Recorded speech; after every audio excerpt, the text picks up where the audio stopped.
Well, hello guys, and welcome back to the channel.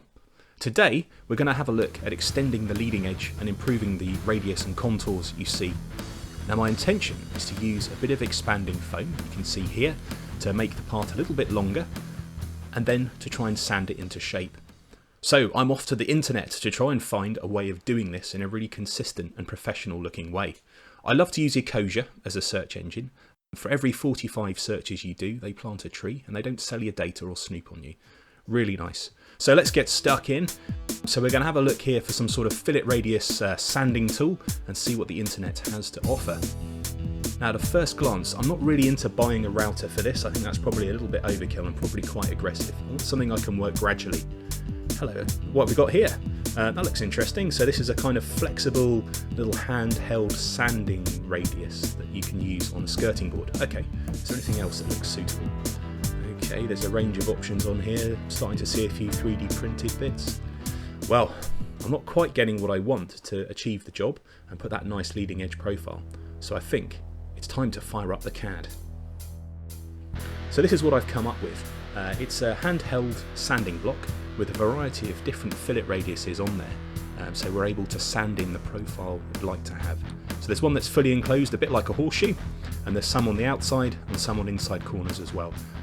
Typically I'm going for something like a 2mm as my lowest radius and up to a good 6mm or so, you can see here, and they're in 2 or 3 different locations. I'll then print that out into a nice handheld block and stick on some sanding paper to be able to achieve the shape when I run it along the path.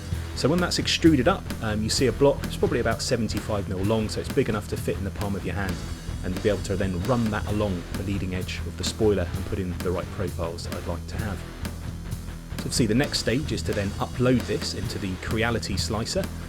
What it's come up with effectively is a hollow section, which I'm filling out with about 5 to 10% of infill, and then the perimeter of that part will be printed, so it should be quite rigid. I'm going to aim for about a 2mm wall thickness to try and make it as rigid as possible.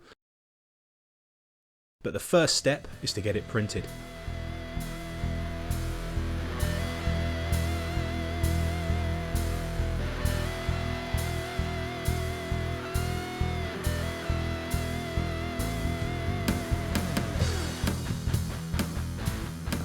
Delightful. The printer is completed and we have a part ready to break away from the bed.